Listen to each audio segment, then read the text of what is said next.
जय जय श्री राम। आप सभी का जीवन मंगलमय है। परमात्मा की कृपा आप सभी को प्राप्त हो। 15 अगस्त जो अमर शहीदों को, अपने ऋषि मनीषियों को स्मरण करने का समय है, जिसमें अपने प्राणों की आहुति अमर शहीदों ने, ऋषियों मनीषियों ने अपना जीवन योगदान संस्कार संस्कृति के लिए दिया। आंख में भर लो पानी, याद करो वो कुर्बानी, जिसमें शहीद हुए हैं लौट के जो घर ना आए।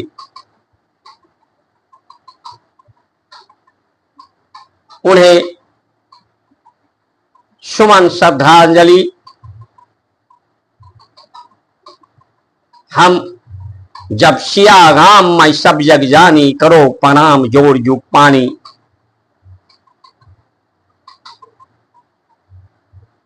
के समझ पाएंगे, समझा पाएंगे तो तभी श्रद्धांजलि होगी।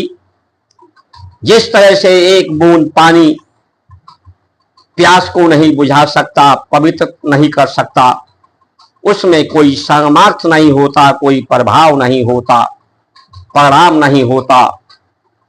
लेकिन वही जब बूंद बूंद इकट्ठा हो जाता है तो उसमें प्रभाव भी आ जाता है, प्रतिभा आ जाती है, परिणाम देने वाला भी, सामर्थ्य देने वाला, पवित्रता, निर्मलता, शीतलता, पारदर्शिता आ जाती है। उसी तरह से ये जो सृष्टि है, जगत ब्रह्म के रूप में है। चाहे हमारा आहार हो, ये भर्ग है परमात्मा का हमारा आहार। शब्द रूप रस गंध, ये परमात्मा के साकार रूप है। इन्हें माता पिता गुरु बंधु बांधव पूरी जगत उस पार ब्रह्म का ही स्वरूप है। इसे हम जब स्वीकार करते हुए, इसकी अनुभूति करते हुए, जब हम अनेकता में एकता हमारी होगी, भूख ही हमारी शक्ति है, यही उत्पत्ति का कारण है, पालन पोषण और इस शरीर के निवृत्ति का कारण है, निवारण का कारण है, अंतिम संस्कार जो है। इस भूख को हम समझ पाएंगे, इस भूख को हम संभाल पाएंगे, भूखा रहने की हमारी प्रवृत्ति होगी।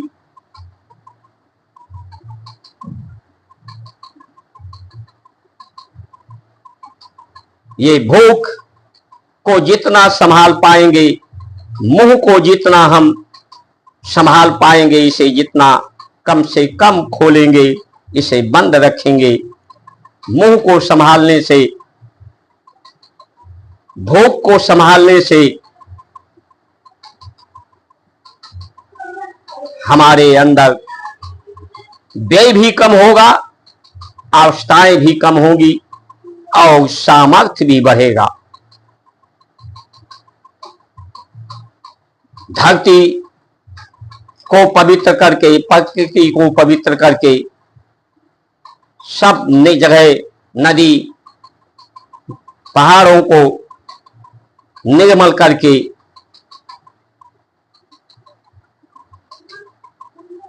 इसकी आज आवश्यकता है। श्रद्धांजलि यही होगी कि हम अनेकता में एकता, यही श्रेष्ठता है, यही सामर्थ्य का कारण है। सब सामर्थ्यवान हो, भारत जिसका अस्तित्व आध्यात्मिक होता है, आंतरिक होता है, बाहर की स्थिति तो सबकी सुंदर, अच्छे वस्त्र वेशभूषा, जो आज का वस्त्र पहन करके, सेंट लगा करके, बाहर का जो फोटो है, कैमरा है जो लेता है वो तो सही है, बुद्धि तो लोगों की काम कर रही है, लेकिन अंदर का आंतरिक फोटो सही नहीं है, दिल नहीं सही है, मन नहीं सही है, चित्त की वृत्तियां नहीं सही है, अंदर दोष, द्वेष, द्वंद्व और बीमारियां जब अंदर का कैमरा एक्सरे लेता है तो अनुभव होता है। उसे सुधारने की आवश्यकता है। इस भारत की संस्कार, संस्कृति, वेशभूषा, भाषा, भोजन, जो दान की प्रक्रिया है, विद्यादान, गौदान, अन्नदान, कन्यादान, श्रमदान, समयदान, यही आपको महान बनाता है, सामर्थ्यवान बनाता है। इस समय जो ग्रह नक्षत्रों की स्थिति 8 ग्रह 9 ग्रह को देख रहे हैं, जो कई हजार वर्षों से ऐसा संयोग जो 30 मार्च 2025 को होने जा रहा है, ऐसा नहीं हुआ। ये परिवर्तन का संकेत है। ये परिवर्तन 2024 मार्च से ही शुरू है, जिसके परिणाम स्वरूप हमारी सरकार कमजोर स्थिति में है। जो आपको दुष्कर्म दिखाई पड़ रहे हैं भारत में भी, और धर्म के नाम पर, जबकि धर्म का नाम अनेकता से में एकता का है, लेकिन उसका दुरुपयोग, बुद्धि का दुरुपयोग, धर्म के नाम पर ही युद्ध हो रहा है, हिंसा हो रहा है। और ये इस परिवर्तन का संकेत है कि ग्रह युद्ध, विश्व युद्ध, प्राकृत का तांडव, धरती पर जल को ना सोखने के कारण, गौ माता के संरक्षण के ना कारण, अवशेष को, विशेष श्रेष्ठ कूड़ों को जैविक खाद बनाकर धरती पर न डालने के कारण जो जल वायुमंडल में होते हैं तो ये ऊष्मा पैदा करते हैं गर्मी में। जब सूर्य नजदीक होता है पृथ्वी के, जब यही सूर्य पृथ्वी से दूर होता है तो यही अधिक ठंडी पैदा करते हैं। आज ये स्थिति प्रकृति के रूप में भी तांडव, बीमारी के रूप में भी, ग्रह युद्ध के रूप में भी, इससे पूरा विश्व अछूता नहीं रहेगा। बुद्धि के द्वारा जो भी दुरुपयोग हुआ है, इसका जो दोष बढ़ा है, दुर्गंध बढ़ा है, दोष को आरोपित किया गया है, दोषारोपित लोगों में किया गया है, इसका दुष्परिणाम आने वाले समय में दूरसंचार व्यवस्थाएं बंद हो सकती हैं आपकी, डीजल पेट्रोल समाप्त हो सकता है, जिससे आज की जो परिस्थिति है, अन्न का संकट आ सकता है, क्योंकि आज खेती डीजल पेट्रोल के सहारे से हो रही है।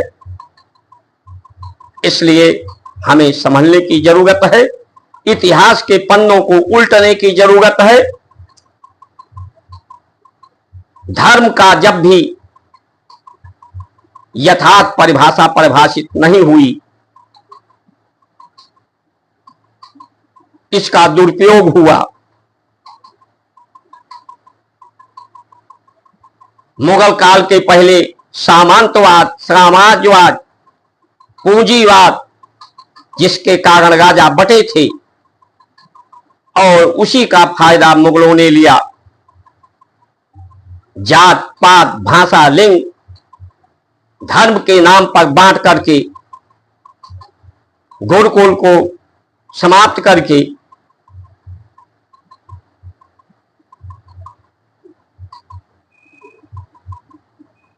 लाखों लोगों को अपने प्राण की आहुति दी। इस अखंड भारत के खंड खंड हुए, धर्म के नाम पर अलग देश बना। आज भी वो परिस्थितियां मौजूद हैं, इसलिए सजग होना आवश्यक है। जिसका अस्तित्व, भारत का अस्तित्व आध्यात्मिक है। भारत का पर्याय भास्कर से है, भारत का पर्याय भूम से है, भारत का पर्याय भो यानी प्राण से है। हम इस यथार्थ को जानने वाले हैं। लोग दो काल को जानते हैं, हम तीन काल दर्शी तीन काल को जानते हैं। लोग दिन रात दो ही काल को जानते हैं, हम तीन काल संध्या काल को जानते हैं।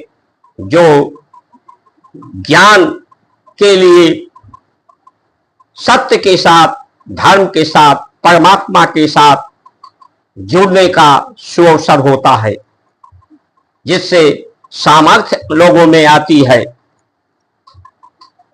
इसलिए जिसका आध्यात्मिक अस्तित्व है, यथार्थ है, जो पूरे जगत को सियाराम के रूप में स्वीकार करता है, जगत के कल्याण की बात करता है, जगत को विश्व के रूप में स्वीकार करता है,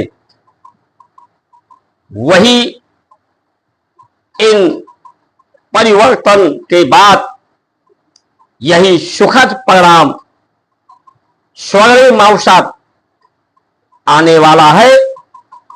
पूरे विश्व में भगवा लहराएगा। बात यह नहीं कि लोग राम कहेंगे कि खुदा कहेंगे कि गॉड कहेंगे। खुदा का वास्तविक स्वरूप लोगों को मालूम होगा।